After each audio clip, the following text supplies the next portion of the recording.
Instead of talking about the grim darkness of today, we're going to talk about the grim darkness of the far future, where they have other crazy things to worry about. So again, these are news bits from this past week, since I streamed this show last Saturday. I know, right, Darrow? Like, how can I get this into something a little bit more, a little bit in the realm of fun, or at least as fun as Warhammer gets. Grey Knights.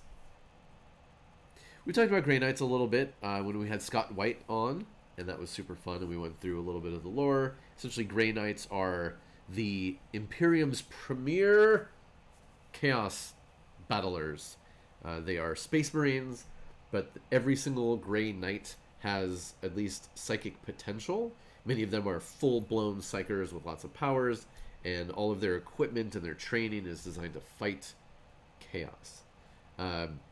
In the real world, Grey Knights, again, I've talked about this before, Grey Knights are either top tier army in the meta, which they've been a couple times over the years, or complete trash tier. There's never anything in between for the Grey Knights. That's just how Games Workshop does it. In one edition, they'll be amazing, and then the next 3 editions, they'll be completely garbage, and then they'll pop up again, and then they'll be garbage again. So Grey Knight players, they're often very sensitive types.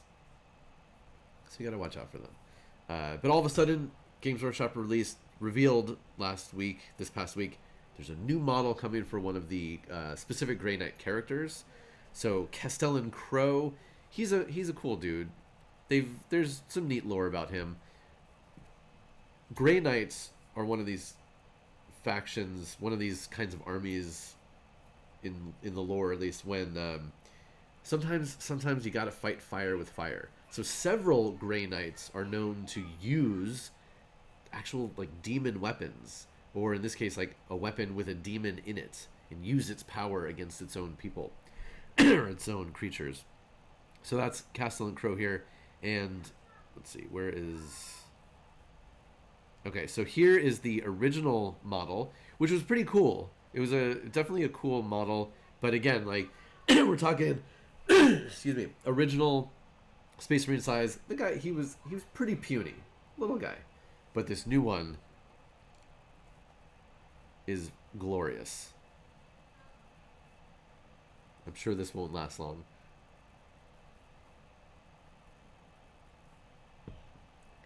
Now they did not.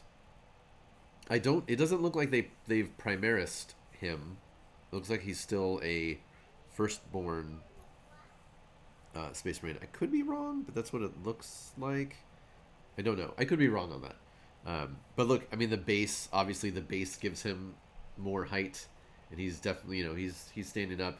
He's got the one shoulder up a little bit with the backpack, so it gives him more visual height. He's got the psychic hood on, and then of course, why not? He's got a big old banner sticking up from his backpack.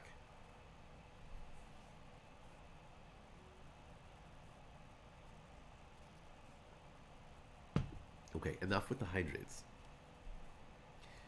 Thankfully, he comes with a helmeted head and an unhelmeted head, so you have your choices. And yeah, he's got this crazy demon weapon that's just boiling smoke off to the side. And he's got a novel on his belt, in case he gets bored. So, super cool model. I have no idea how good he is in the meta these days. Oh, okay, cool. Emily's here too. Awesome. Thank you, Emily. I hope you're having a good weekend. Good Saturday. Yes, the Black Blade of Antwyr. It whispers, cajoles, and screams, promising undreamt power in a voice only he can hear. Wow. Word salad is fun. Wait, hold on. Maybe he is a Primaris? Because he's a lot bigger than this guy.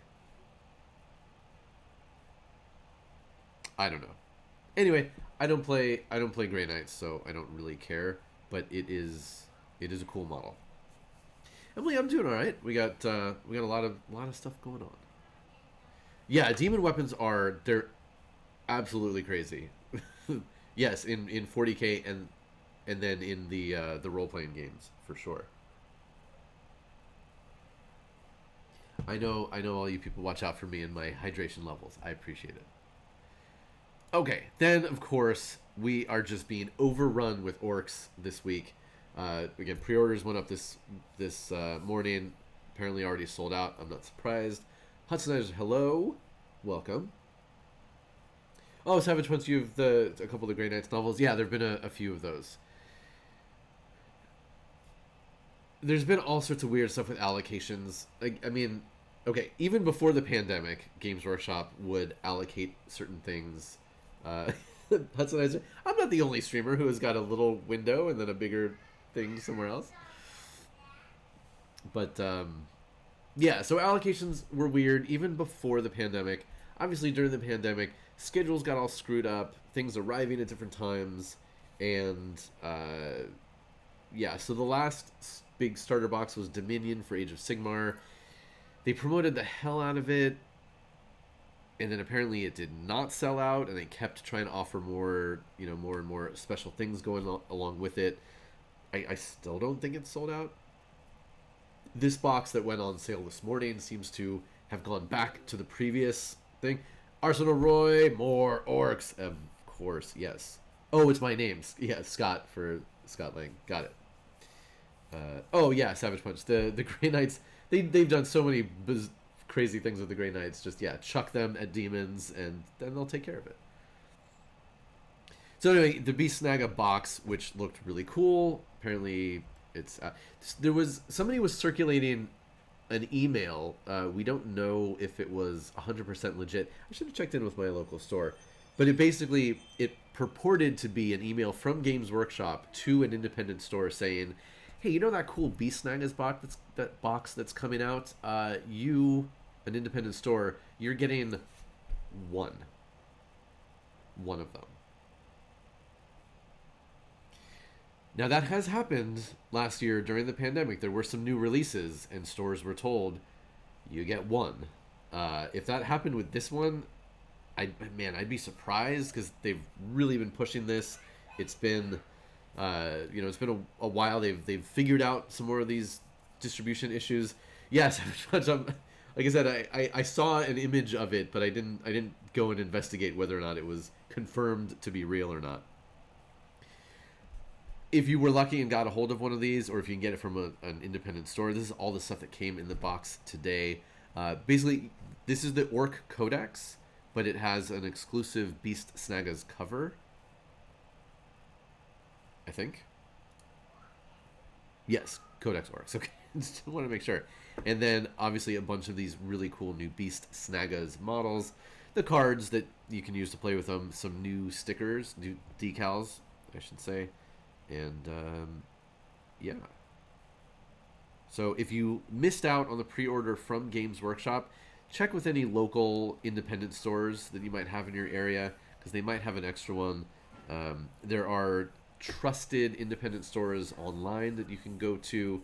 Zardoz, I know, has a favorite store that you can order from online, that they usually get a good quantity of these things, so that you have options, basically, if you weren't able to get a hold of one. And they showed off some of the new rules. So Squig Hog boys, they're boys. They're a little bit tougher, and they're riding these Squig Hogs. We're going to talk even more about Squigs in just a minute. But I mean, look at the stat line on these things: 10-inch movement, 3 up in melee, 5 up for shooting. I'm not sure if they have guns or not, but whatever. Strength 5, which is really good. Toughness 6, which is very tough. We're getting into light vehicle toughness territory. 3 wounds, so you can't even take him down with a 2 damage weapon. 3 attacks. Awful leadership, but they're orcs. They've got ways around that. And a 4-up save. Again, not great, but they're orcs, so what are you going to do? Yes, Rabid Wombat. All of this stuff will be parted out in different things. It's just... Yeah, so Darrow, yeah, it sounds like stores might be trying to figure out what the allocation is going to be. Good luck, is all I can say. So yeah, these Squig Hog boys look great. Honestly, all these models are super, super cool. Choppas, Sluggas, bionic limbs. So you've got some options in the kit, which is nice already. Here they are coming after. Ooh, those blood angels. Poor Blood Angels. Yeah, new weapons, Power Snappa, Thump Gun. So the Power Snappa, Strength +2, AP -2, 2 damage. And then Thump Gun, which they've talked about also, blast weapon with Assault D3, so potentially 3 shots at Strength 6, AP -1, and D3 damage. Wow. Wow, wow, wow. It'll be interesting to see, because again, even with all these previews, we're still getting like drips and drabs of the new rules. So once we actually have the Codex and we can see the, holistically what all of these rules add up to, is it possible that Orks could be a meta competitive army? Who knows? Could the Beast Snaggas take the Orks to victory? Maybe not, but who knows? This was a crazy article this week. So when you play Warhammer 40k, every weapon has a type, just like most humans have a type. So for shooting weapons, there are a number of types. There are things like rapid fire, where if you're within half the range of that gun, it has double the amount of shots. So the closer you are, the more you can fire off. There are assault weapons that are easy to fire when you're running forward, so you can shoot them after you advance. Yeah, there are heavy weapons that, at least for infantry, you want to stand still and brace them, or else you have a penalty for moving and shooting them. There are grenades, there are pistols, different types of weapons. They all have their own slightly different mechanic. Now, Dakka, for those of you who are unaware, Dakka is a term, a concept, a way of life for Warhammer, and it just means firepower, right? And it comes from it's onomatopoeia for the sound that machine guns make, essentially. So something with a high rate of fire is going to sound like Dakka, Dakka, Dakka, Dakka. Right. So you'll often hear Orc players saying, "We need more Dakka." Everybody says it, not just Orc players, but it's a thing, and that has expanded even beyond Warhammer. I don't know if it originated in Warhammer or not. I've seen it in other places. It's like, oh, that's an old source too. But anyway, so Orcs traditionally have had a Daca rule that said that when they go to shoot a weapon, if you roll a 6, then you get another shot with that weapon. So you can add on more shots. The whole exploding sixes idea. But that's no longer the case. Now, Dakka is a weapon type. So Dakka weapons have 2 values for the number of attacks they make. When a model shoots a Dakka weapon, and again, some people Daca, whatever, it doesn't matter. Use the first value if the target is within half the weapon's range. If the target is not within half the weapon's range, use the second value instead. So it's sort of like rapid fire, but with a lot more shots, typically. So, for instance, one of the biggest war bosses for the Orcs has this crazy cannon called Morx Roar. The 2 Orc gods are Mork and Gork, and good luck figuring out which one is which, because they are very hard to figure out. They have the same attributes. Well, one is cunning but brutal, the other one is brutal but cunning, and even the Orcs don't know which one is which. Anyway, so the old rules, it had a 30-inch range, which is pretty good, especially with the smaller gaming tables these days. Assault 12, so 12 shots, strength 5, AP -1, 1 damage. The new rules, 36-inch range.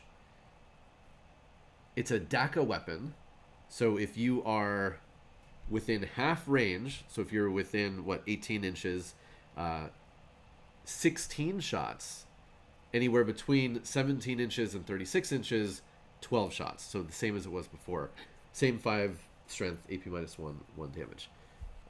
So yeah, that's pretty cool. Getting 16 shots with this weapon out to 18 inches is really, really good.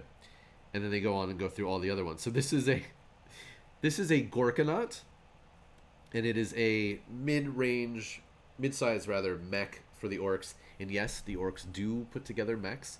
Nobody knows quite how they work, other than by Orc belief. We believe it'll work, and it works.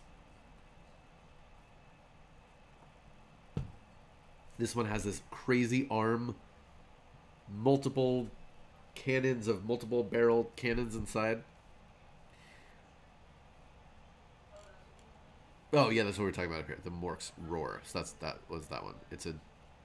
Oh wait, hold on. Sorry.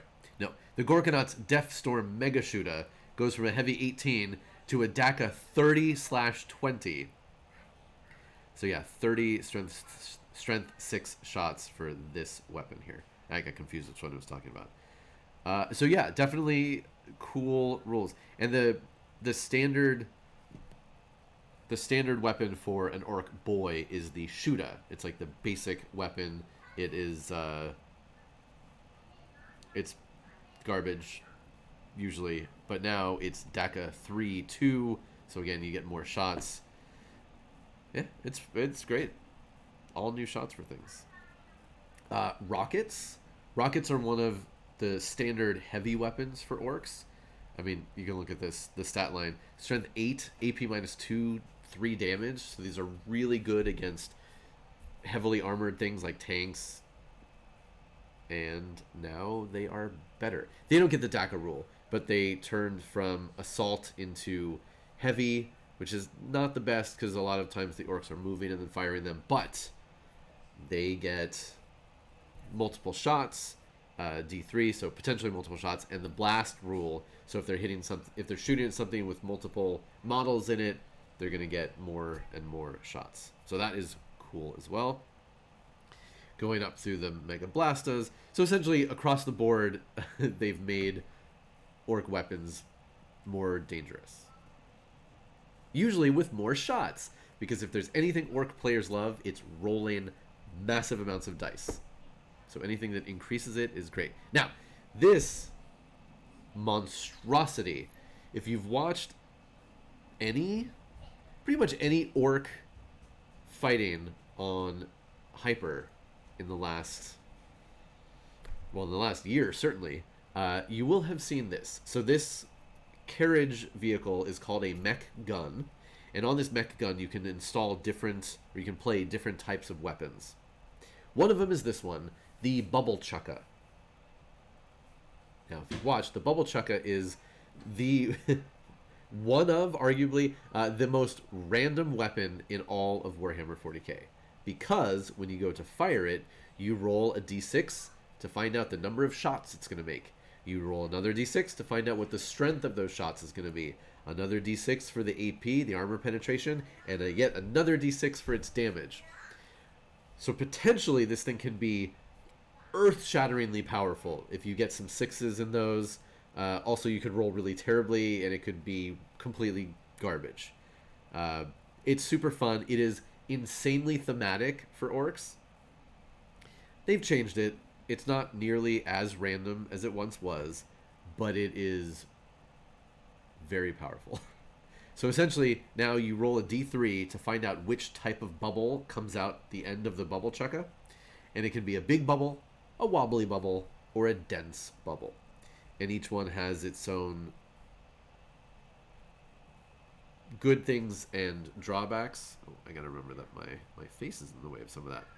So a big bubble, 3d3 shots. So this one, potentially a bunch of shots. Strength 6, AP -2, 1 damage. So good against infantry. A wobbly bubble, d6 shots. So still possibly a bunch of shots, but also potentially you could just roll a 1. Strength 8, AP -3, 3 damage. So now we're getting into like las cannon territory. And then the dense bubble, you get. Oh, those previous two were blast weapons also. So if you're shooting it at a big clump of things, you're gonna get more shots. Dense bubble, you get 1 shot with this thing, but it hits at a whopping strength 10, AP -4, D3 plus 3 damage. Wow. So there's still randomness in which bubble is going to come out and how many shots you get. But that's pretty cool. And again, mech guns are crewed by grots, so they shoot more accurately than things that are crewed by actual orcs. Which is such a great little piece of lore that that totally translates into the game, the tabletop game, especially when you have vehicles with both orcs and grots on them, and the weapons that the grots are firing shoot at a better ballistic skill than the orc weapons. I love stuff like that.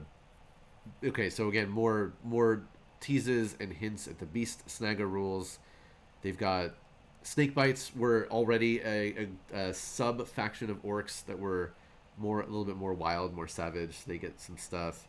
We've got Zod, Grod, Wart Snagga here, and let's see. Oh yes, he's got the Squig Stoppa ability. At the start of the fight phase, you can select one enemy monster unit. This is within 6 inches of this model. Roll 1d6 on a 2-up. That unit is not eligible to fight this phase until after all eligible units from your army have done so. Again, if you watched 40K on Hyper a couple days ago, we talked a little bit about some interesting rules and mechanics confrontations when it comes to the fight phase. Because again, there are all of these things. There are rules, there are mechanics, there are special abilities that let you fight first. Then there are a bunch of things that are sort of normal fighting, and then there are things that make you fight last. So yeah, here's one that's pretty cool because you can, if you're fighting a monster, which again the Beast Snaggas are all about fighting creatures and monsters. Basically, the Squig Stoppa can be like, nope, you got to fight last until my entire army has fought. Whether we charged, whether we were already in engagement range. We're all going to fight first, which is really cool, especially when, again, you're ganging up on some sort of big monster that can potentially take out a bunch of your people. Beast Snagga boys between 10 and 20, so you can't have the absolutely massive squads of these like you can for regular boys, but they're tougher. They're, in a lot of ways, they are better.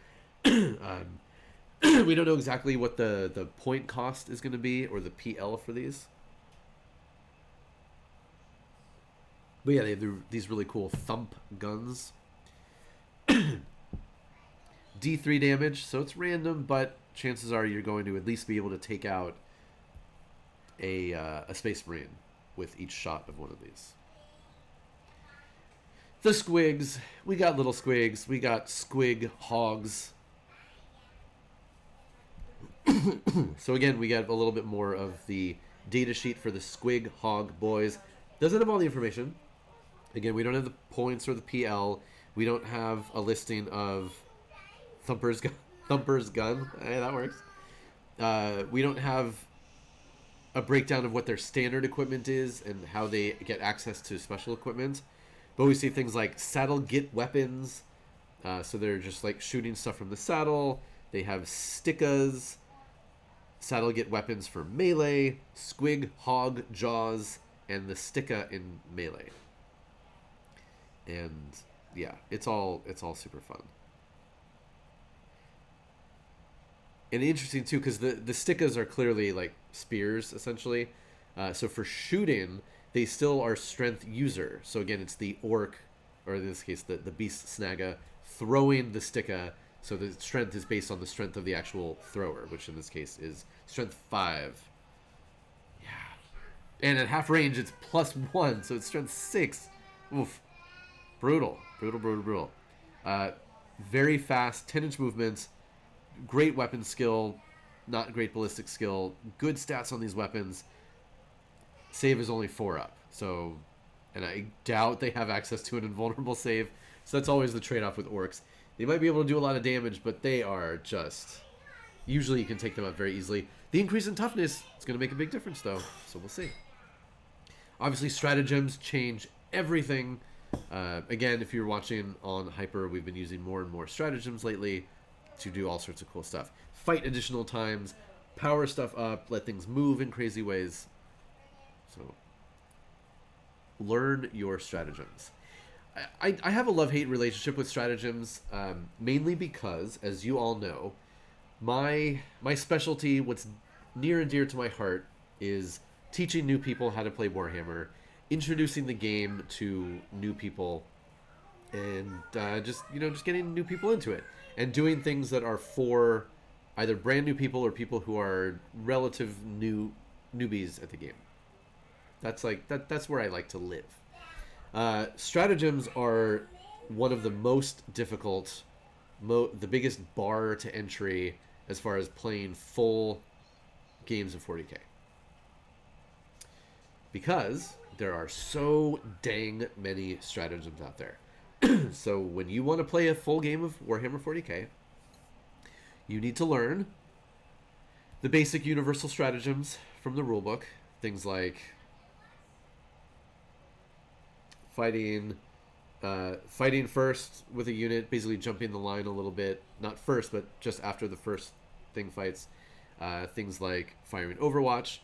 Then you need to learn all of the stratagems that your faction has access to. And when I tell you that there are a lot, there are tons, dozens of them in some cases. Because you've got stratagems from your Codex, you've got stratagems from update books, Warzone books, just all of these extra things.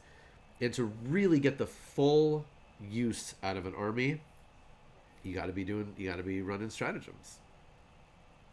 So not only do you have to know all of them, you have to memorize what they all do, basically.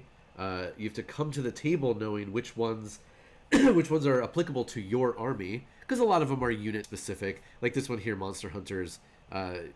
Select one enemy monster or vehicle unit and up to 3 Beast Snagga units from your army.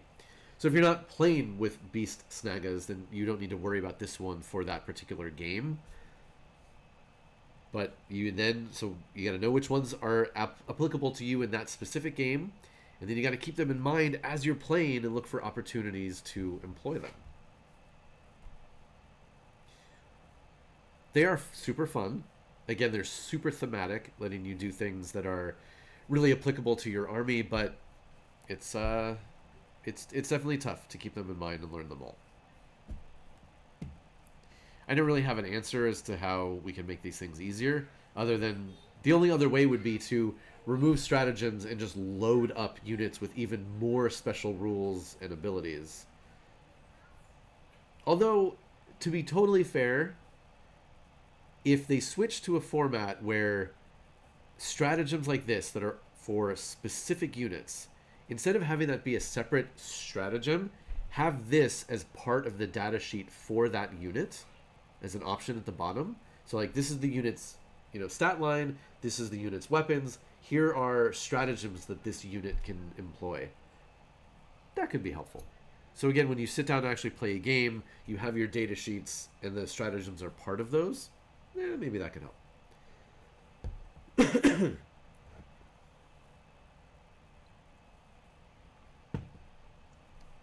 Take note, Games Workshop. I'm trying to help you out here. Okay, keep on trucking. Orc vehicles. I haven't even looked at this article yet, but I'm very excited to, because orc vehicles are crazy and ridiculous and super fun. So let's see what the new things have. First, the Ramshackle rule is changing. So Ramshackle rules let orc vehicles potentially ignore some damage. So let's see. The original, or the old Ramshackle rule. Roll a d6 each time this model suffers damage from an attack that is a damage characteristic of more than 1. On a 6, reduce the damage caused by the attack to 1. Great rule, super fun, super thematic for these just orc vehicles that are just a bunch of crap pieced together haphazardly. So what's the new rule? Each time an attack is allocated to this model, unless that attack has a strength characteristic of 8 or more, subtract 1 from the damage characteristic of that attack to a minimum of 1. Now, you might be saying, hold on a second. Woo, excuse me.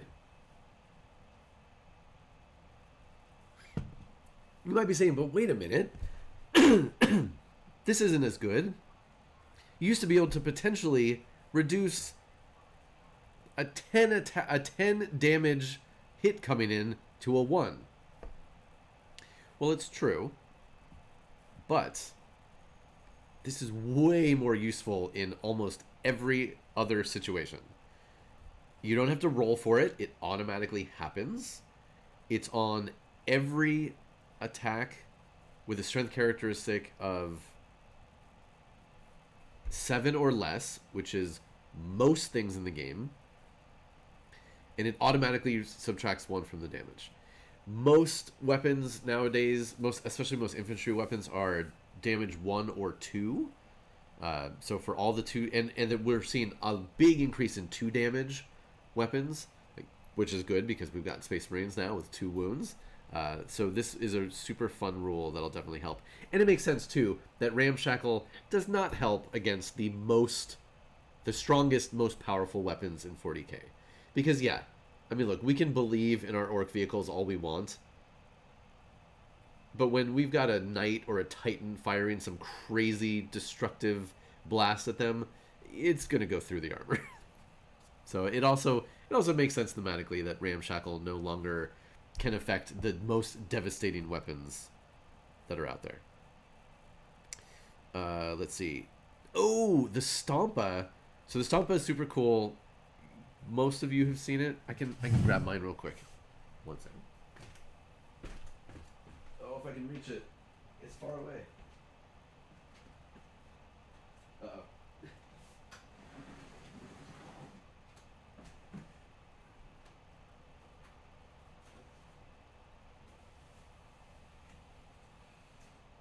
And where's its head? Shoot. Okay, I'm coming back.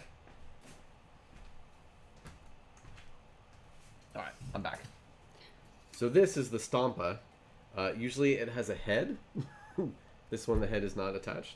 And yes, it's unpainted, blah, blah, blah, blah, blah. So Stompa.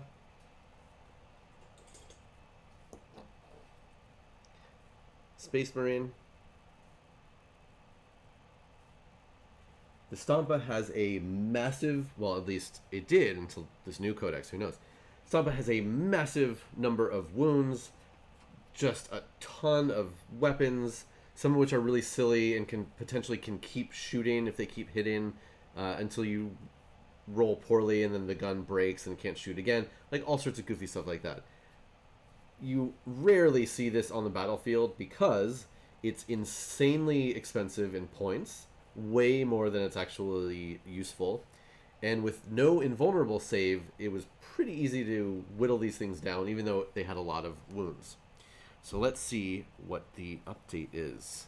It's now much easier to fit a mighty Stompa into your force, thanks to their new power rating, which drops from 46 to 34, a drop of 175 points. That's awesome. It's going to have Dakka weapons, so it's going to be more effective. That is great. Cool. That's fun. Gorkanauts and Morkanauts are tougher than ever. Okay, that's fine. I don't have any of those yet.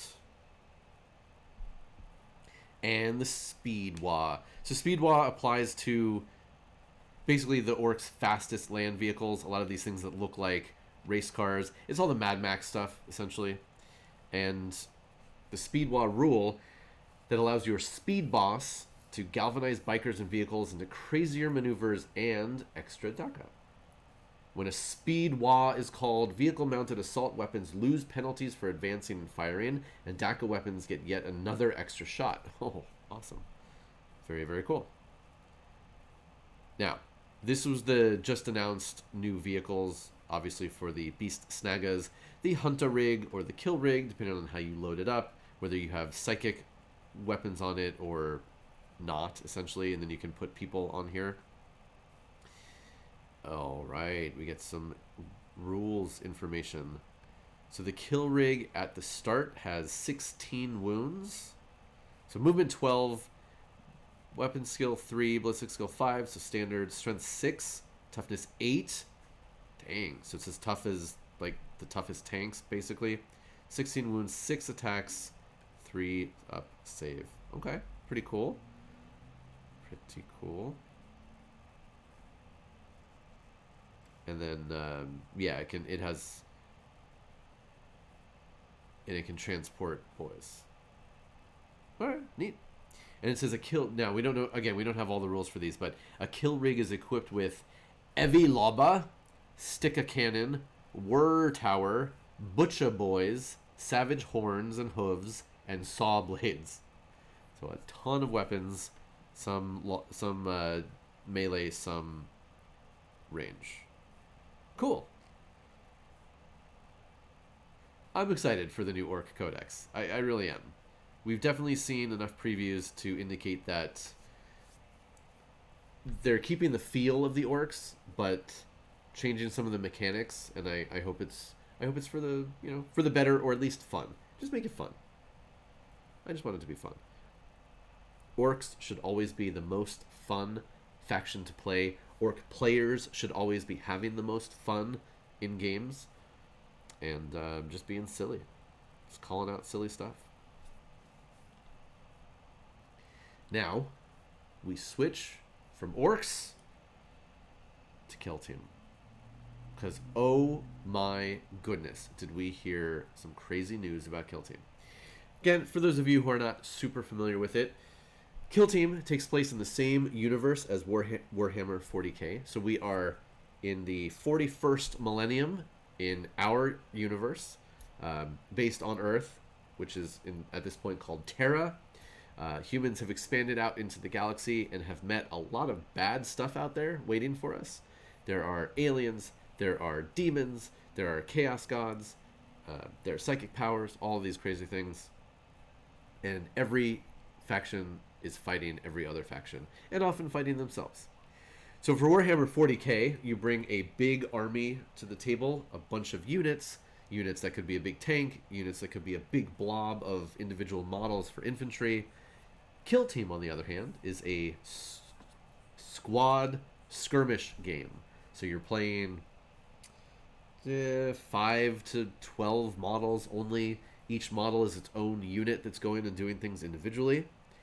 And it's getting an entire new edition. So what are 5 things you need to know about the new totally rebuilt Kill Team? Let's dive in.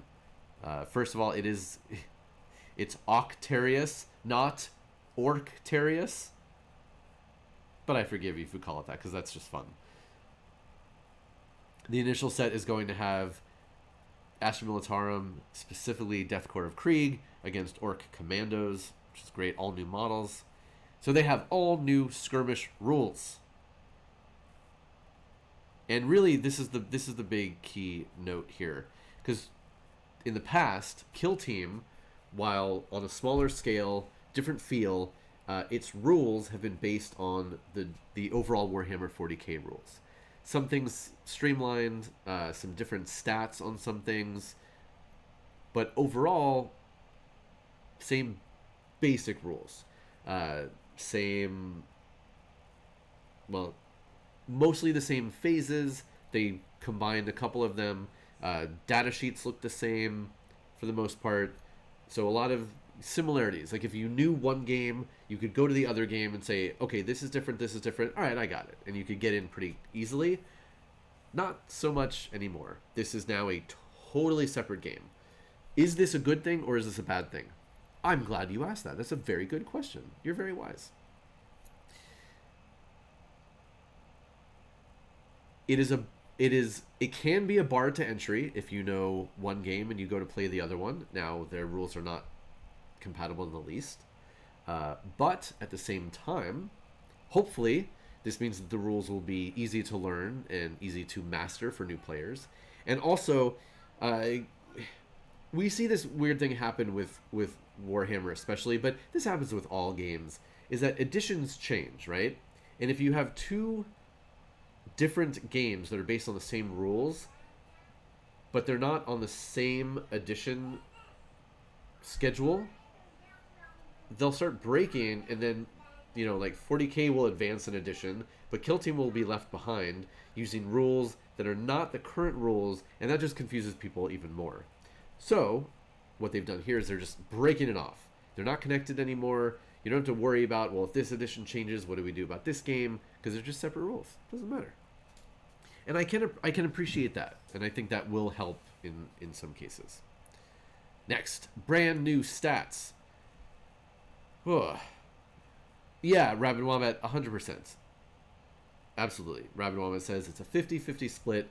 It may make it simpler for entry, but it doesn't mesh up well to move into 40k.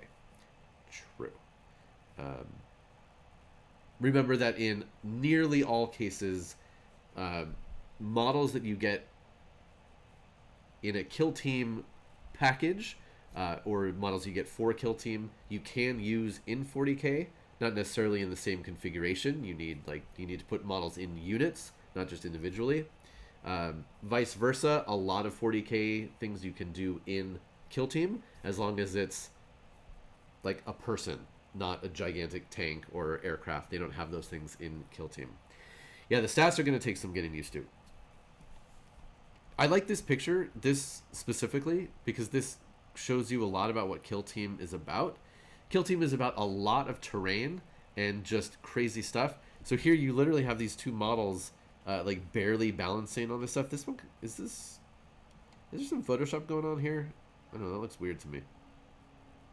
But anyway, sometimes you kind of have to like put things where they'll balance, but it's fun. Yeah, we'll talk about the stats again in just a second. Battle for Octarius.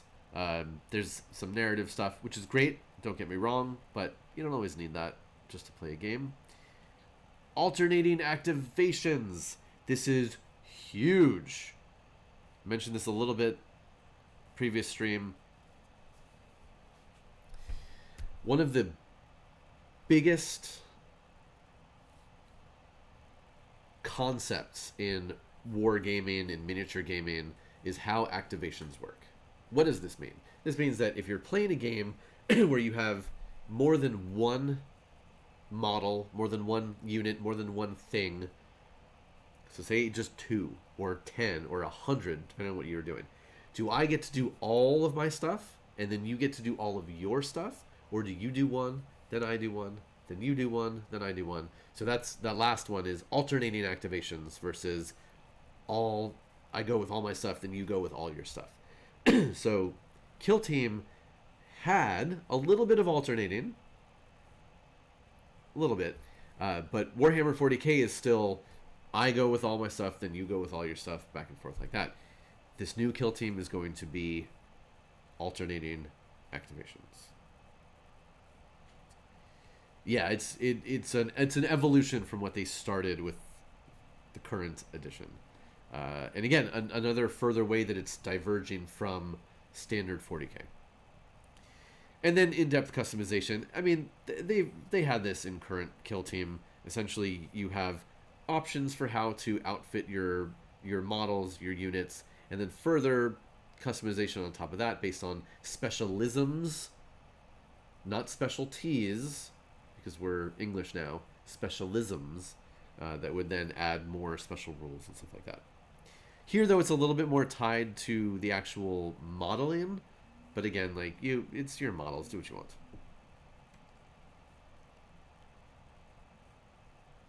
Okay, so that's the basic overview that they gave us. Now we look at the data cards. Okay. Gone is the standard stat line from Warhammer 40k. We've got M, APL, GA, DF, SV. So that's your save. That is the same as 40k. Wounds. And you might be thinking, what? 7 wounds on a guardsman? Yep. Everything has a lot more wounds now. Yes, Rabid Wombat, for sure. And then the weapons have some other stuff going on. And, yeah. So essentially, we got to learn how all this stuff works. Then there are more symbols here, keywords. Okay. Movement. Oh, here we go. There's a 3 and there's a circle. What does that mean? Well, they're pretending to move away from measuring and into this more esoteric symbol-based measuring system, which is really silly because it's still just inches and you can totally just use a ruler. You just have to remember which one is which. But essentially, if you look at these gauges, the triangle is 1 inch, the circle is 2 inches, the square is 3 inches, I think. Am I right here? Yeah. Oh, yeah. And then the pentagon is 6 inches. Reverend Mohammed, you're totally throwing these out the window. I can understand that. It it's it's weird. I don't know. They're clearly gonna sell this as a pack separate from the big kill team box, so they're just trying to sell more of these things. Somebody was really mad that they didn't use the triangle for the 3-inch, and then have a hexagon for the 6. I don't know. That didn't bother me that much. In the grim darkness of the far future, there is no functional geometry. But I like how it says, this allows you to easily check your ranges using the combat gauges included in the box. So yeah. So 3 circle, what does that even mean? So that means 6 inches, I guess? Like what? So I guess you have to... So that's an added element of having to remember, okay, wait. A circle is 3, so if it's 3 of those, it's dumb. Yeah, I'm not a fan of this. I don't know why they did this, other than to like sell more plastic crap. Right, or 3 2-inch moves. Right, but then you gotta... Yeah, okay. I guess... That's true, Pinwiz. And I suppose, because this is Kill Team, and you've got a lot of terrain, and you're constantly maneuvering around things, having a small unit of measurement that you can sort of move around, that could be helpful, rather than trying to wrap a tape measure around something and trying to figure out how far... I can see that there are places where that could come in handy. Overall, though, it's just a system we're just going to have to memorize. Then there's APL, Action Point Limits, because different types of people have different numbers of actions they can take per activation. So typically, like how many actions you can take per turn, in theory. It says, while most humans and Xenos have a score of 2, particularly powerful models like Space Marines can do even more with their turn. And that's all it tells us. We don't know what counts. In theory, what this is going to be is if humans have 2 actions, it's probably going to be moving as an action, shooting as an action, like typical. So this also applies to how alternating activations are going to work. This tells me we're getting rid of phases because you don't need you don't need a movement phase and a shooting phase if we're alternating actions, and on my turn I can activate, or on my activation I can activate a guardsman here, give him an action to move and then an action to shoot. So I don't need different phases now if I'm just assigning different actions. But again, we don't know the whole story. We'll find out later. And again, that Space Marines can do even more things than normal. Rabid Wombat, we're on the exact same wavelength. I can feel it. What's next? Okay, you've got your defense characteristic that represents how good they are at diving to the ground or otherwise getting out of the way of enemy fire. So let's see. So the defense for a guardsman is 3. Don't know what the mechanic is going to be for that.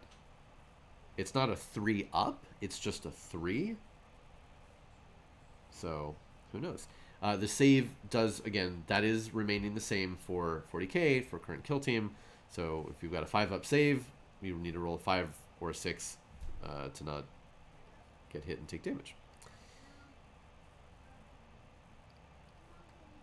Yeah, and then wounds. So, oh boy, one of the more difficult, but also the more thematic things about Kill Team was when you get hit and take damage, you can roll, or there's a roll that happens, and you can potentially, instead of taking damage and just straight out dying, you get a flesh wound and get to stay alive. And it comes with all sorts of penalties for rolls and actions after that. But it made it so that either one of two things happened. A model would just take flesh wound after flesh wound. There was a limit to how many you could take before you died, but you would take a bunch of flesh wounds on all your models, and it seemed like nobody ever died. Or you would fail that very first one and just immediately die. Now we're going on a different system, and everything has more wounds, more wounds. So an average, well, a slightly more, a tougher than average human here has 7 wounds. Wow. So things in theory. Now again, we don't know if they're increasing, how they're increasing the damage for weapons. So it might be all a wash anyway. But in theory, you'll be able to take a few more hits before you necessarily die. Yeah, Rabid Wombat, they're different. Like you had, so because some things still had multiple wounds, and then you also had to keep track of flesh wounds, and then it got confusing because you could potentially have full regular wounds, but and also flesh wounds, and then yeah, different things had different effects. So. Okay, special rules. Hardened by war. Each time this operative would lose a wound, roll 1d6 on a 5-up. That wound is not lost. So, feel no pain rule. And then, of course, again, well, we don't know about every, but you're going to have the chance to customize your models, give them specific battlefield functions, and those will come with special rules. So here we have a signal person. Select one friendly veteran guardsman operative within 6 inches of and visible to this operative. Add 1 to its action point limit. This operative cannot perform this action if it is within engagement range of an enemy operative.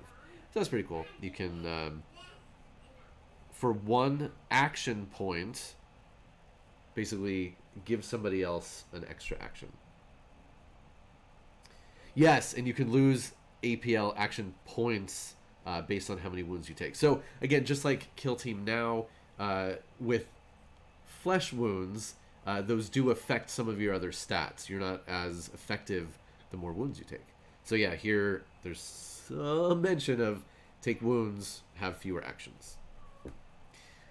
Cool. And then of course there are keywords and symbols. Combat, staunch, marksman, scout, with special rules for all of those things. Okay, so those were the general excuse me, the general rules updates. So now let's hear about weapons. Las guns can kill from across the board in new kill teams' deadly firefights. We joke a lot about las guns because they're typically terrible. They're the guns that we refer to as flashlights. It is a laser weapon, but it is so low power that it has a very difficult time actually damaging things, especially things that are heavily armored. So there's never overestimate a las gun. It is a constant running joke in Warhammer 40k about the effectiveness or lack thereof of a las gun. So now, though, ranged combat in kill team. Okay. Rabid Wombat, that is true. Occasionally, and if you play them right and you use commands and you use stratagems and you have enough shots, weight of fire, las guns can actually do some damage. So this article says, ranged combat has been reworked to better suit the chaotic, close-range battles your kill teams will be fighting in the new edition. So here is a las gun. What do we have? We have attacks, in theory, ballistic skill, weapon skill, D damage? Well, anyway, let's just go on and see what it is. Now,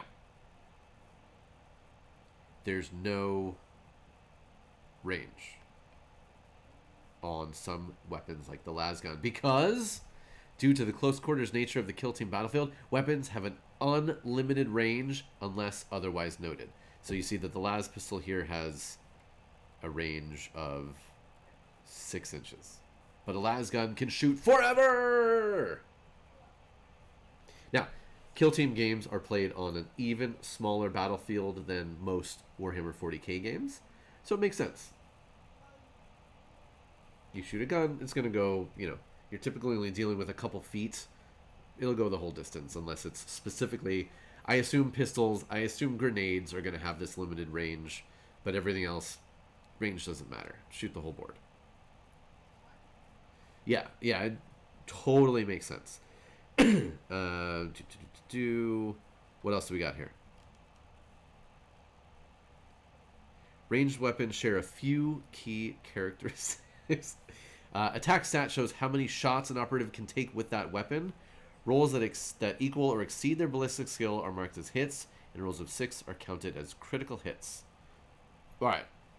So, a standard las gun can now potentially shoot 4 times. With a 4 up to hits. Now this is weird.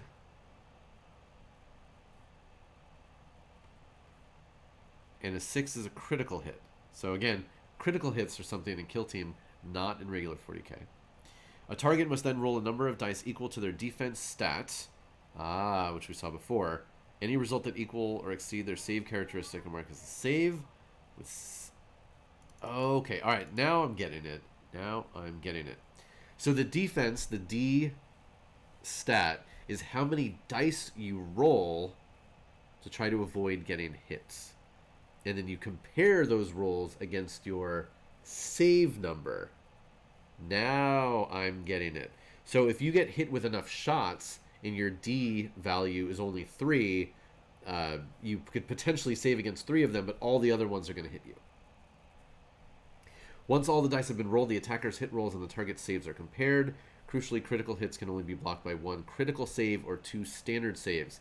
Okay, so this is getting into territory that's like X-Wing and Attack Wing, where you're racking up hits and critical hits, and then your target is racking up saves, and then you compare them and just start crossing them off, and then you see what you're left with at the end. And you can't save against a critical hit except by a critical save or 2 standard saves. So again, it's matching back and forth. Any hits that aren't canceled by a save apply their damage to the target's wounds. The split number represents how much damage is inflicted on a normal hit and a critical hit, respectively. Okay, cool. Yeah, Rabbit Womit, Zardoz was mentioning that some of this is similar to Blackstone Fortress. Okay, cool. So, makes sense. Lasgun fires, you've got 4 shots, hitting on 4 up. If they're not saved, they do 2 damage, but on a critical hit, it's going to do 3 damage. Okay. We're getting it. That all makes sense. It's complicated, not overly complicated, and it's definitely mechanics we've seen in other games. Alright, I can dig it. Lastly, special rules, critical hit rules, sure, of course. The chandelier that looks like a Blackstone Fortress, exactly. Okay, so now they throw in, let's take a look at a flamer, standard flamer, so it has 5 attacks. Ooh, you do have to roll for your flamers. They don't auto-hit. They only miss on a 1. 2 damage, whether it's a regular hit or a... Yeah, exactly, Rabbit Wombat. So a guardsman with 2D can only save against 2 hits. So something that's shooting a bunch of shots, you're more likely to take... Yeah, and God forbid that any of those shots coming in are a critical hit. You would have to spend your... hopefully 2 saves to counteract 1 critical. So yeah, actually, you're going to have to do some interesting math to figure out when... Ooh, that's cool. That's a good complexity. To figure out when to spend multiple saves against a critical, depending on how much more the damage is. Or if it's like 1 hit coming in and 1... Yeah, there's going to be some interesting figurines you're going to have to do. So a flamer, 2 damage, whether it's a regular hit or a critical hit. It does have a range of only 6 inches. And a torrent, though, at 2 inches. 2 inches. So torrent allows it to attack all models within whatever its range of the initial target. That's cool. So we've got splash damage. Nice. Yeah, yeah, Rabbit Wombat. The more I'm reading through and actually thinking about what this stuff means, I like how these rules work together. In theory, at least. And now, okay, I already see an issue, though. Well, 6, 2... No, that still works. Okay. So Torrent is splash damage. So it's everything within 2 inches... Oh, no, that still is an issue. So does Torrent work past your 6-inch range for the gun? Will it splash further? And what if it's a character that's at... Anyway, we'll need to see the full rules. I don't want to try to get too much into the nitty-gritty now. But that's a cool rule. I like... Splash damage on flame weapons is super fun, super thematic.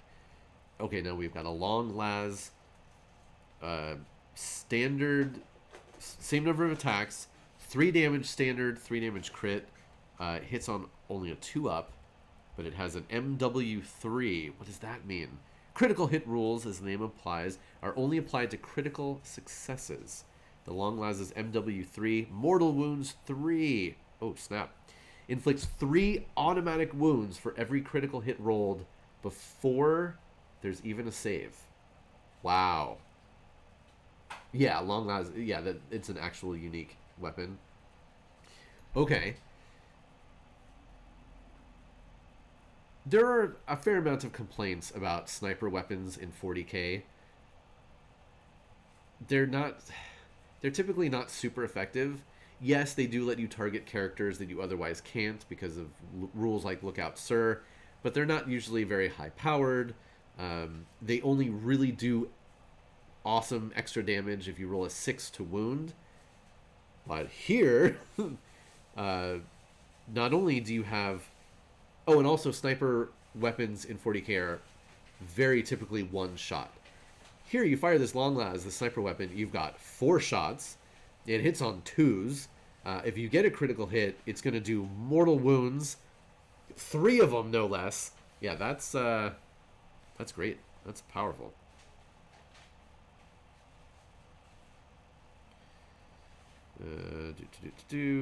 Model along with the rules. It's great. Yeah, creating a squad, lots of options and things like that. Okay, cool. Yeah. Oh, yeah. Snipers. I mean, snipers were good in the current version of Kill Team, but yeah, it looks like in this next one, you absolutely will need to. I highly recommend you run snipers. I mean, assuming there's not some easy ways of preventing getting shot. Okay, now this is the close combat article. I haven't looked at this one yet, so let's take a look together. Melee weapons have many of the same characteristics as the ranged weapon. Blah, blah, blah, blah, blah. Rather than the attacker taking their shots and trying to slip past their target's armor, both fighters roll their melee attacks simultaneously. Ooh, okay. That's a little scary. Starting with the attacker, the combatants then alternate, choosing whether they want to use a successful hit to inflict damage or parry one of their opponent's hits, canceling it out. Okay. This is a mechanic that we've seen again in some other games. It's new to Kill Team.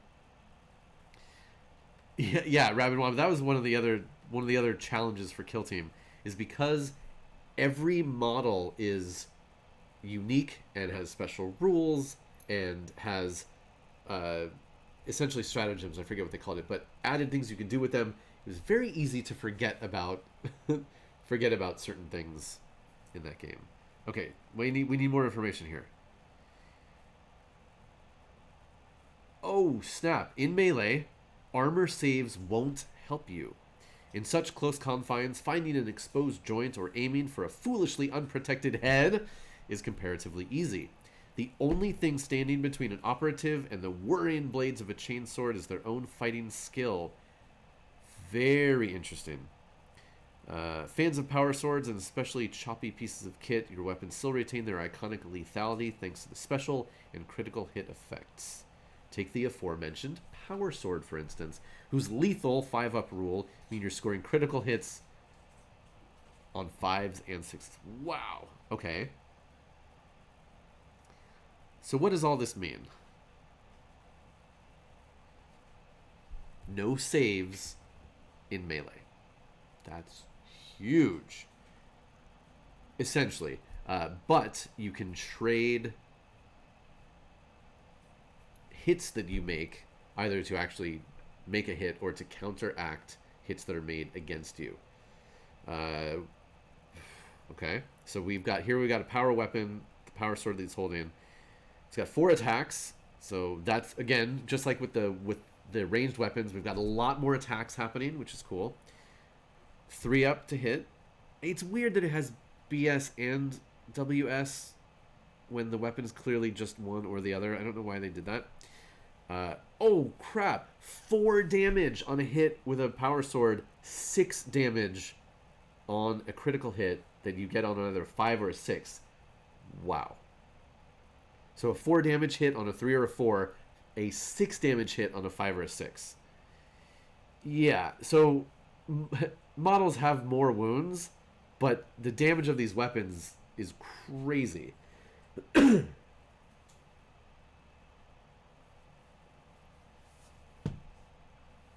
Mukouch, hello. We're going over the new kill team rules, and they are bonkers. And then we have the bayonet, of course. 3 attacks with the bayonet, hitting on 4s, 2 damage, 3 damage on a critical hit. Okay, how do we get into melee combat? Very good question. And they say, oh, it has evolved. It's not simple anymore. It was never simple. Distances are now measured, blah, blah, blah, blah, blah. Units move in increments of 2. Okay. The cost to climb a ladder or vault a barricade is usually 2. So most troops can move 4 inches in total if they also cleared an obstacle during their turn. Using the nifty gauges speeds everything up. Wait, what?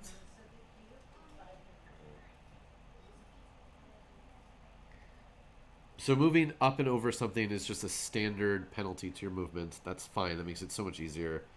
Oh, and here it says, if you weren't sure based on the previous articles with the symbols, yes, distances in Kill Team are ultimately still measured in inches, so you can use your tape measure if you prefer. Oh, and that's it for the article. Crap. Okay. It still doesn't tell us how charges work, but again, that's all going to be, that's going to be the nitty-gritty rules for later. Wow, very, very interesting. Very interesting stuff. It'll also be interesting to see but which units, which specialties give you additional... I'm sure something will have melee saves in some way, shape, or form. We're going to have duelists, that kind of an occupation in Kill Team. They'll have additional things they can do in melee, or, maybe translate one of their hits into canceling multiple enemy hits. I expect we'll see lots of such things, such shenanigans. But yeah, I'm excited. I've played a decent amount of the current version of Kill Team. We ran a bunch of it at Hyper over the years, from way back before Grimdark Dawn even started to a season of Kill Team in the middle between the Grimdark Dawn seasons. So yeah, Kill Team is fun. I hope that at least the initial launch of Kill Team is as streamlined as possible. Add the elites, the commanders, all that crap later. Just give us basic core rules so we have a fun, relatively easy to learn game right out of the box. Add on stuff later, just like they did with previous Kill Team. Because yeah, man, they took they started off with a game that was straightforward, and they just piled on so many additional things later on. It's fine, but give us just the basic things first. Yeah, and as Rabbit Wombat says, if you've played any game, if you've played any 40k or Kill Team already, all you need is the new book, because you can use your existing models, you can use your existing tape measure. You'll clearly for this game you'll need tokens and things, but whatever, you can make your own or assign things. You probably have already some terrain. Get the book, get the cards probably, and go. Cool. Yeah, like I said, I'm excited. Now, we're gonna switch off. I'm gonna get rid of all this talk about rolling dice, things like that. We're going to do some lore talk. You ready? Who's ready for some lore talk? Oh no, is Ruiner not actually here? I'll have to watch. I'll have to catch up on the VOD. They're going to sell the unit stats in a different book from the rules. Oh, interesting. Oh, like split it up. Yeah, probably. Games Workshop, they're going to get your money no matter what. All right.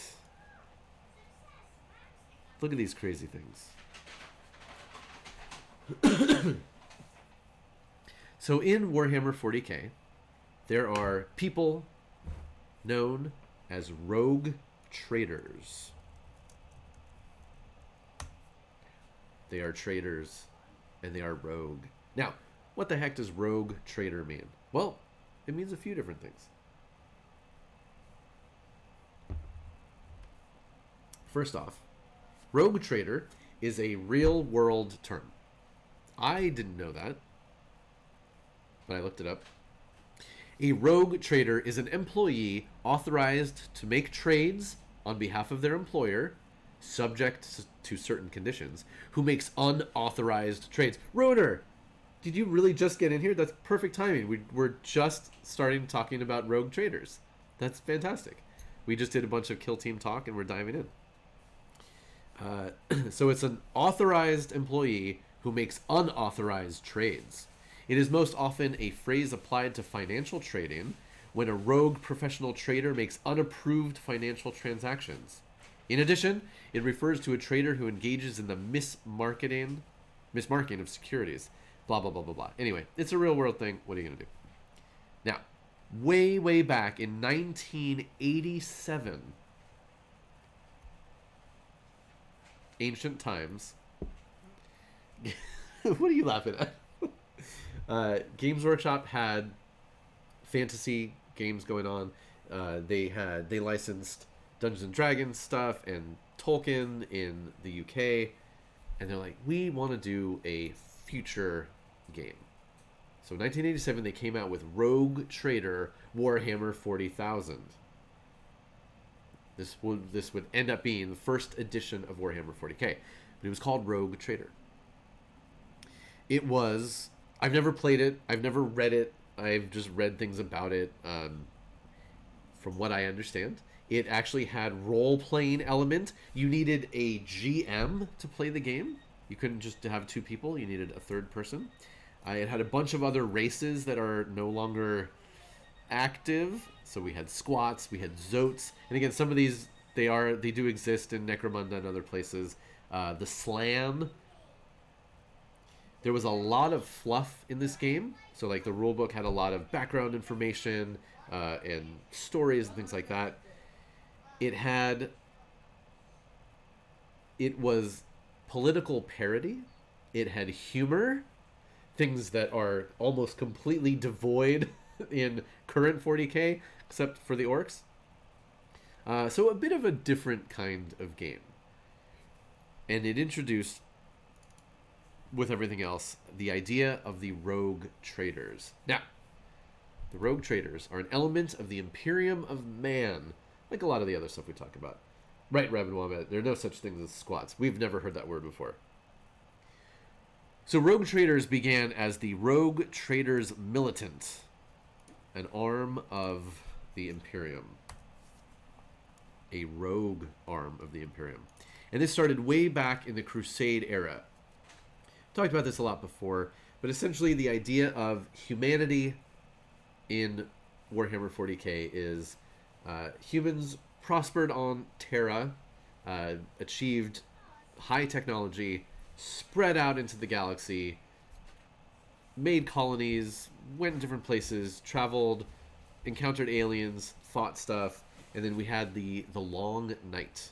The long night, people on Terra lost track of where these expeditions and colonies had gone. People forgot how to make old technology that they used to have. Typical post-apocalyptic stuff that we see in other game and sci-fi settings. The Emperor comes to power at this time and says, that's it. Humans, you all have to unite under me. I'm going to take over Terra, and then I'm going out there, and I'm going to take over the rest of the galaxy. All humans under me. We're going to make the galaxy great again. And heads out there, and that is the Crusade. Exactly. Oh my god, rabbit one bit. The amount of people who misspell, rogue and rouge is, it's frightening. So I know a couple of years ago, what was the story about one of the big dictionaries changing the definition for literally to include the definition for figurative as literal because so many people use it wrong. So I'm kind of surprised that hasn't happened with rogue and rouge yet, because they're, according to people's spelling on the internet, they're interchangeable. Do whatever you want. So humankind needs to go out and reestablish the power of and influence of humanity. How do you do that? Well, some might say guns, tanks, space marines, and you'd be right in a lot of cases. But not in every case. Not every case requires the heavy hand of space marines, the overwhelming body count of the Astra Militarum, stuff like that. So then this is where we get the rogue traders. And again, the whole entire branch of it is called the rogue traders militant. That's not really a term that anybody uses anymore. These are human nobles that have their own starship, usually a fleet of starships. They've got crew of all kinds. They've got protection in the form of soldiers of all kinds. Sometimes they've got space marines that work for them. Sometimes they even have aliens in their crew, which we'll talk about in a second. And their job is to go out, explore, make first contact, reestablish contact, and overall help humanity make money on the way and exploit anyone and everything they can. That's essentially the job of the rogue trader. Now, the rogue traders, again, they are nobles, so they're already rich, because rich people get richer. That's the way things work, in fiction and in reality. Oftentimes, these are nobles from long-standing noble families on Terra. Every so often, there is nouveau riche among the rogue traders. Somebody will get up to a certain point and be promoted into a rogue trader, which we'll talk about in a second as well. Now, the most important thing that a rogue trader has to have, what denotes a rogue trader? You have to have one thing. It's a piece of paper. It's called a Warrant of Trade. It's kind of a piece of paper. Oftentimes, it's like it's essentially, they make it into like an icon. It's this thing that they carry around with them, or they mount in their, their throne room on their flagship or on the bridge. And it's a piece of paper that essentially grants them rogue trader status to travel, trade, explore, make war, travel beyond the limits of the Imperium. Well, I mean, Ruiner, we find interesting things wherever we can, even if it goes counter to our unfortunately our real world experiences. Now, the interesting thing is about these warrants of trade, this document, is that they are signed by somebody really high up in the organization. So much so that the original rogue trader warrants of trade were signed by the emperor himself. And not only that, not only can like you can actually look and see the signature of the emperor on these things, but in the lore, in some of the stories, there's specifically one of the stories that took place during the Horus Heresy. Like I said, it's not always just a piece of paper. Like, they put it in a shadow box, they add little bits and bobs. One of them, it even had in it, as part of the seal, a drop of the Emperor's blood. Now, whatever you know about Warhammer 40k, you should understand that that is a crazy thing, that some of these things have actual Emperor blood in them. And in this story, it was really crazy, because essentially the forces of chaos had crafted a demon that could...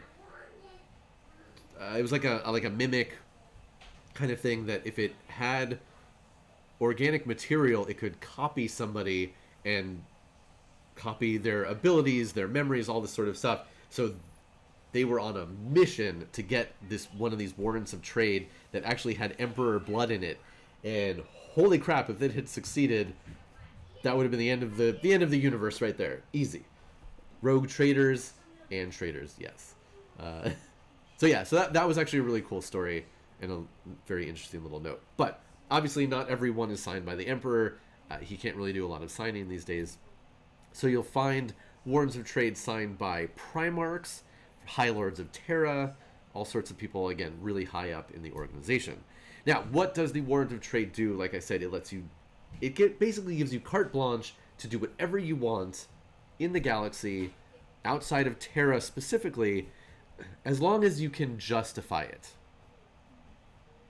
You might get asked by a High Lord of Terra or a Primarch or a planetary governor, hey, so what are you doing hanging out with those aliens over there?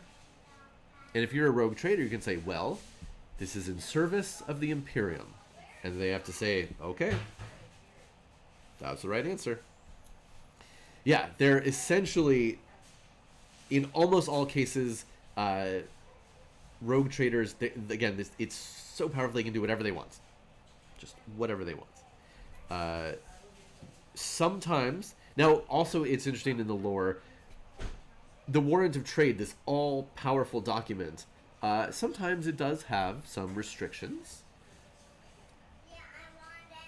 So in some cases, to get this warrant, you have to sign off on doing specific kinds of service to the Imperium.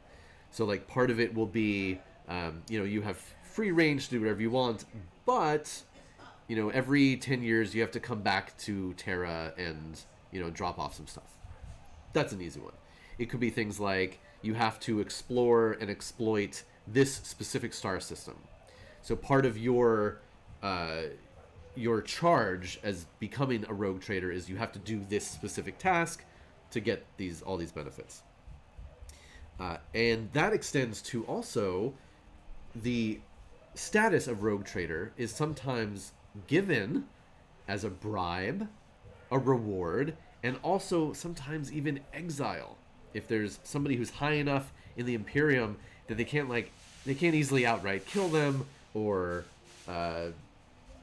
retire them, so they're like, here's a warrant of trade, you get to be a rogue trader, but you can't come back to Terra. You can go anywhere else you want, you just can't come back here. And one of the most important parts about these warrants of trade is that they are hereditary. Once your family has it, every descendant is also a rogue trader with this massive amount of power and can do whatever you want. And yeah.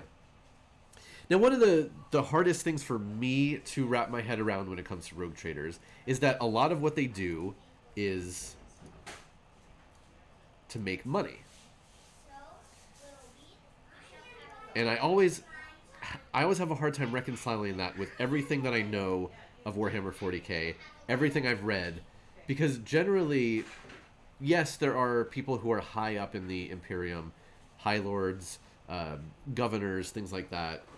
They obviously have some degree of wealth, but outside of that, there's not a lot of wealth in the Imperium. Yes, there are there are hive worlds where the very top levels of these hives are actually really fancy, and there are nobles who live there. But there's not a lot of wealth, like trading hands. There's zero upward mobility in in the world of 40k. Don't open. Max, don't open. Yeah, so wealth is a weird nebulous concept in 40k. It very much depends on the writer. If you're reading a piece of fiction, and once you're at the level that you could become a rogue trader, or if you were born to it, what would more wealth mean to you at that point? I don't know. But then again, we have billionaires here on Earth who just make more billions. So I guess it's just human nature, right? Because of all of this, yes, and Rabid Wombat says, Inquisitors sometimes use rogue traders. Rogue traders can even sometimes use Inquisitors. There can be relationships between the two. But because rogue traders have access to just about anything, they can travel anywhere they want. They have essentially unlimited wealth and resources.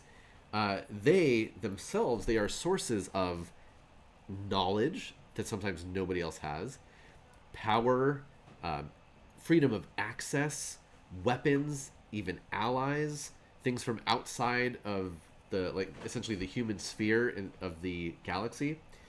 So they'll pop up frequently in those respects in the fiction. It's like, oh, well, we need information on this, super far-flung star system. Oh, there's a rogue trader that used to do stuff there. We got to go talk to him. Or, oh, crap, this alien species that we don't really know that much about just had an incursion in, human space. Oh, there was a rogue trader. She knew them from way back when. Yes, Mukouch, I was going to talk about that too. So not only that, but they have rogue traders. They have at least one ship, usually a fleet of ships that can rival most other full Space Marine or Imperial Navy fleets. They have all sorts of crazy troops, weapons. Again, I've referred to allies, that we'll talk about more in a minute, and archaeotech, which basically refers to super technology that we used to have, and we have no idea anymore how to make it. And again, that's a trope that we see over and over again in these kinds of sci-fi settings. Forgotten technology, forgotten science. Pistols that can shoot with the force of, a tank gun, things like that. Oh, this hold on, I'm gonna move myself here so you can see. Because this guy is so cool. He's got freaking candles on his shoulder. Rogue traders tend to be very flamboyant. And why not? You've got unlimited wealth. You've got access to whatever the heck you want in the universe. Crazy armor, built-in shields, weapons. So go ahead. Knock yourself out. Put candles on your shoulder. Do what you want. Yes, a lot of the systems of wealth and the extreme differences in the rich people versus standard people, yes, a lot like Dune. Definitely some of those areas where Warhammer 40k borrowed from Dune. They are eccentric, yeah. So you'll see. I grabbed a couple pictures. So yeah, you'll see. Oh, that's not right. Hold on a second. There we go. You'll see rogue traders with just all sorts of weird outfits and weapons and tech. Sometimes they look really high tech. Sometimes they look really low tech. They just do whatever the heck they want. Some rogue traders were former military, so they could be Astra Militarum, commanders or Imperial Navy admirals, things like that, and get promoted. They've reached the pinnacle of a military career, but they also have some money, and then they might become promoted to be a rogue trader. Ruiner, yep. That is another excellent point. When you're rich, they call you eccentric. When you are not rich, you are just weird. It's true. Other rogue traders are elevated from just all the bureaucracy that goes on in the Imperium. Again, people will rise up through the ranks. If they also have money, what else can we give them? What else can we do with them? We don't want them getting too much power, so just let them be a rogue trader. They can go off and do their own cool stuff. Planetary governors can become rogue traders sometimes. Sometimes people who are already traders and merchants will become rogue traders. And sometimes, it's rare, but it has happened, that inquisitors do sort of a lateral move and become rogue traders. Which is crazy to think about. In some of like the older RPG content for Warhammer 40k, they would give archetypes for rogue traders, so sort of like classify them as a few different kinds. So in that system, there were scoundrels, merchants, explorers, missionaries, diplomats, psychopaths, and militants. So again, that just those type of terms give you some ideas of how different rogue traders might act, and what their focus might be. And they are, the diplomat one is interesting because again, while they're out to make money, and they can do whatever they want, they are also supposed to embody the ideals of humanity and the Imperium, and go out and represent humankind, especially with first contact scenarios, meeting humans that have been separated from the Imperium for sometimes thousands and thousands of years. They're expected to operate in certain ways. Let's see another one. Ooh, so this is interesting. So this is from the early days, and this is what... Okay, there's some problematic stuff on this page. I'm warning you now. But this is what an old rogue trader looked like. There's a lot of weird stuff going on here. There's some... So this is... Alright. Bear with us here. This is rogue trader Joff Zuckerman, hero of the Kinblack's genocide. Already, it's not great. Why are we celebrating genocide? Why are we heroes of genocide? He's got a weird name. I don't know what the point of this is, but anyway, the idea here is there are all these crazy banners for Inquisitors. They have got their own iconography. Clearly, this one is much more low tech looking than more recent depictions of rogue traders, which is nice. But yeah. Yeah, he's a Zuckerman. Yeah. Probably the less said, the better. But here, again, and this is from the original, the old rules, the rogue traders of Earth are a unique breed. They are the ultimate human adventurers, explorers, and conquerors. Operating beyond the frontiers of Imperial space, it is their task to uncover alien civilizations, eliminate possible dangers to the Imperium, and to investigate new and potentially useful technologies. The hidden dangers of the galaxy claim many rogue traders every year, but there is still no shortage of volunteers? Every rogue trader receives a charter from the Emperor, as well as a special banner and badge. Examples of these are shown in the illustration above. In addition, each rogue trader is entitled to recruit fellow volunteers, and may even be put in command of whole units of Marines from the various chapters. Troops from units of the army are also allocated. Blah, blah, blah, blah, blah. Yeah. So interesting here that people can volunteer to be rogue traders. Can they though? Yeah. So that's like a classic look at rogue trader business. Here is a more recent one, because while rogue traders have always existed in the lore, they don't typically have a place on the gaming table, typically, until a recent expansion to Kill Team, of all things. So this is Vane. I forget her full name. No, that's the other lady. Anyway, a couple of years ago, for Kill Team, they had an expansion box that had a team, a Rogue Trader Kill Team led by this lady. She is a Rogue Trader. She's got a fantastic sense of style. And yes, among her retinue were a Death Cult assassin, a squad of Astra Militarum, one who's got some cool tech, some unique weapons, and a dog. We finally got a dog in Warhammer 40k. Darrow's gonna tell us a joke that he heard from Jessica. What do you get when you drop a bomb in a French kitchen? Linoleum blown apart. That definitely sounds like a Jessica joke. It's too bad she wasn't here to deliver it. So what did this look like on the field of battle in the miniatures? It looked like this.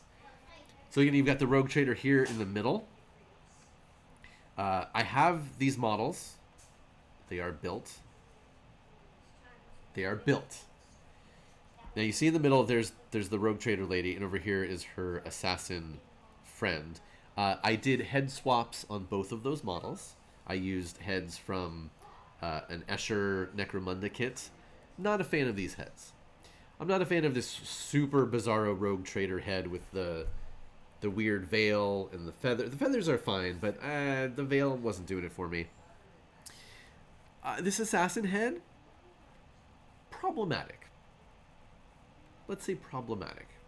I don't know how closely you can see that, but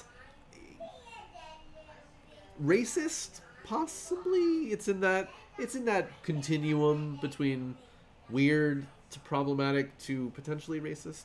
Again, I don't know how much you can see, but this lady, she's got an Asian culture inspired hairdo. She's got this weird gas mask kind of things with slitted eye holes.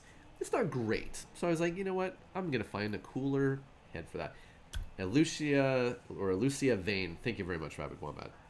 So so her team is the Eleusidian Star Striders. That I can remember. So anyway, and then you see behind her are her troops. Next to her, the guy with the shotgun is the leader of those troops. And then you've got the wacky guy on the right with all the technology. He's super cool. He gives an invulnerable save to his allies if they're nearby. They're fun. I played these at Hyper. I won at least one game with them. They're very fun. You can also play this squad here in 40k. They're not great. They're not great in an overall battle. Very interesting. Very excited to see if this unit in particular gets new rules for the new kill team, or if there's additional Rogue Trader elements in kill team. That would be very cool. But yes, Rogue Traders live on in 40k. Could we see more Rogue Traders as part of like general overall Warhammer 40k rules? Possibly. I mean, if you had an Imperium themed army and you had a Rogue Trader that gave you access to like some cool technology, maybe like orbital strikes, that kind of stuff, or let you mix and match some allies. As we mentioned, Rogue Traders are technically, they're allowed to have Xenos allies. And as you all know, the Imperium is not so hot on Xenos. They don't really like them very much. But yeah, Rogue Traders can have, part of their crews can have aliens among them. They can go and negotiate with aliens. Typically, if you're a human in any sort of capacity working for the Imperium and you meet an alien, you have to immediately try to kill that alien. There's really no other option for you in that situation. But Rogue Traders, you can be a diplomat and talk to them. You can trade with them as long as you try to get better deals for the humans. But yeah, Rogue Traders are definitely an interesting element of the overall 40k universe. Oftentimes in the fiction, less so on the tabletop. Okay, let's do... Yeah, and right, and Rogue, there was a Rogue Trader in Blackstone Fortress, and he had access to all sorts of... He? She? I don't remember. Hold on, give me 1 second here. Nope, nope, nope. That's not what I'm trying to do. I want to... That one. And... Go! Full size.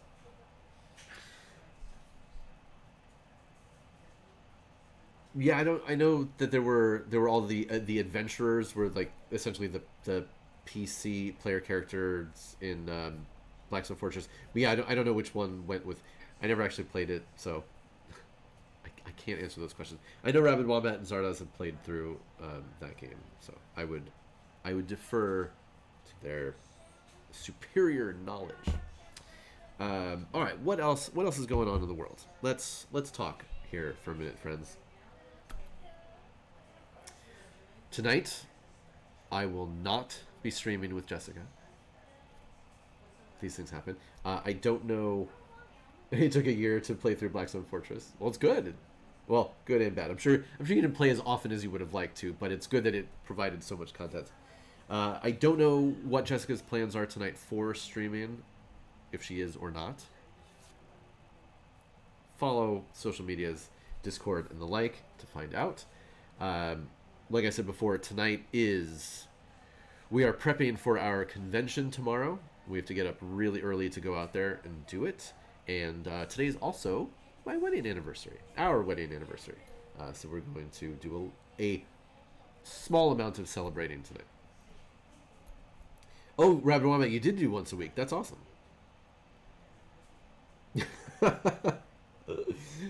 Well, Savage Punch, I mean, we can try to plan with Jessica, but it's up to her whether there are any rails whatsoever. But yeah, thank you very much, Rabbit, well, thank you very much, Rabbit Wombat, for being here, but thank you, Darrow. Yes, it is we've been married for 17 years. That's crazy.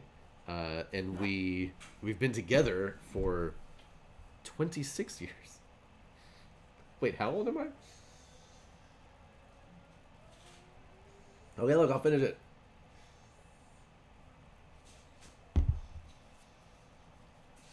All done. Yes. Okay, all right, enough. Save your points for something. Yeah, we did start dating all the way back in high school. Been together ever since. So yeah. Anyway, so that's that. Tomorrow, like I said, I'll be in Simi Valley. Beautiful Simi Valley. Hopefully selling some of these, because let me tell you, I got boxes of these things in the house. I'd love to sell some. It'd be awesome.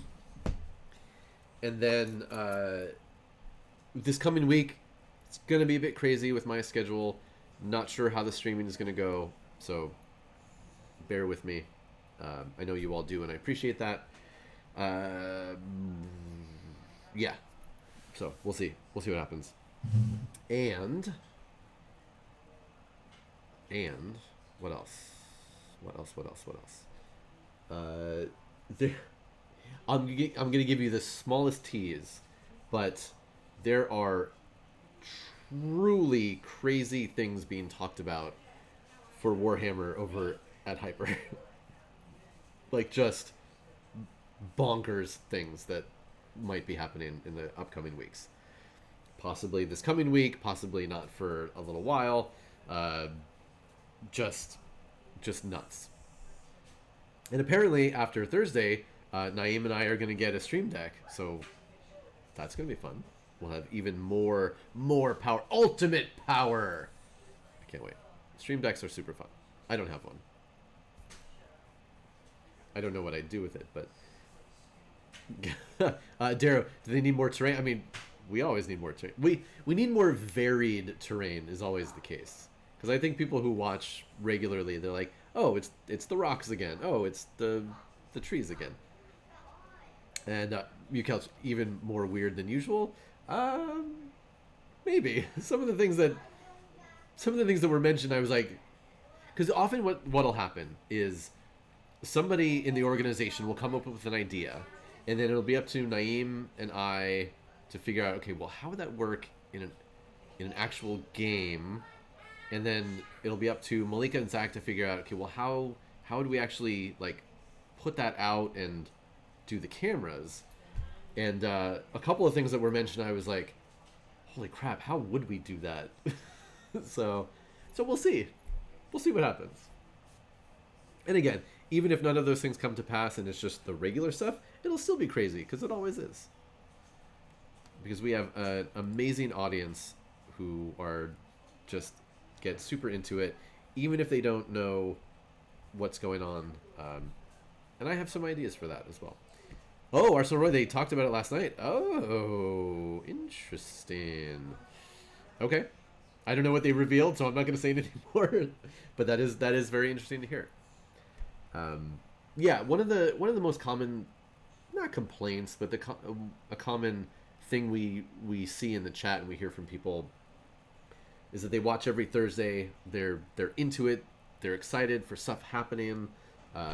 They get excited that the players are excited. They like the people who are playing, but they say, but I have no idea what's going on. And every time I see that, I'm like, oh, let's fix that. We can do it. We have the resources. We have the intelligence. Let's fix it. Oh shit, Arsenal Roy. Oh boy. Okay, I guess they did mention some things that I might have heard about. Uh-oh. I'll have to go and check. Or I don't know, maybe they've... have any messages gone out? Nope. Okay. That's fine. Yeah, no, and 100% Rabid Wombat. And that's partly the idea is we never want to be too bogged down by rules. We want it to be fun. We want it to be entertaining. We want people who are watching, if they have the means to donate, to be able to really, truly affect what's going on. And y'all can. We really go out of our way to make sure that happens. Sometimes too much.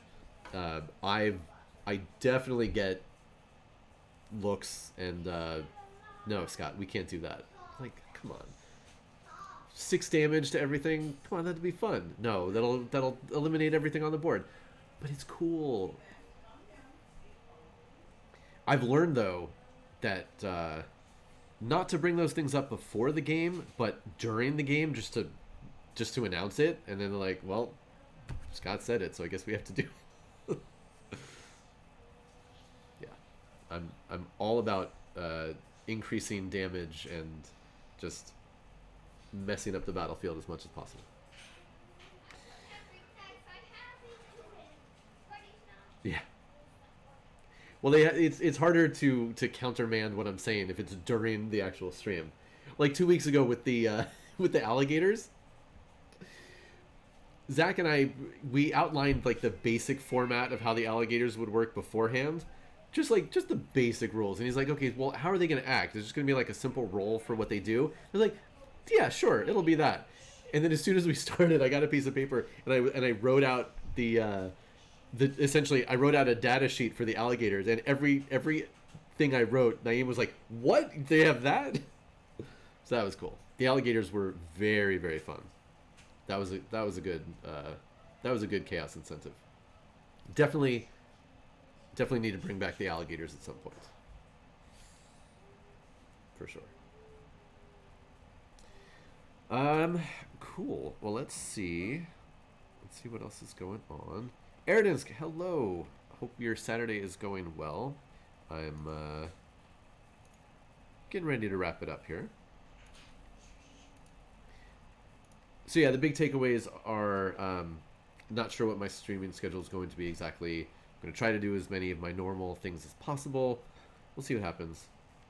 Yeah, Nerdy Duck, very good point, and something that I've thought about too, especially when I see, like, we're bringing in certain people to play versus some other people, and it's like, ooh, is it going to be a weird thing? But yes, As Nerdy Duck says, the chaos incentives help balance the power when you have more experienced players versus inexperienced, and the balance between the different codexes.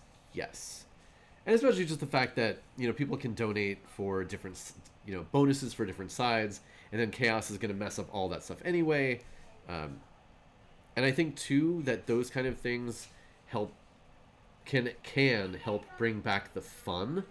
Because, we're playing a game, and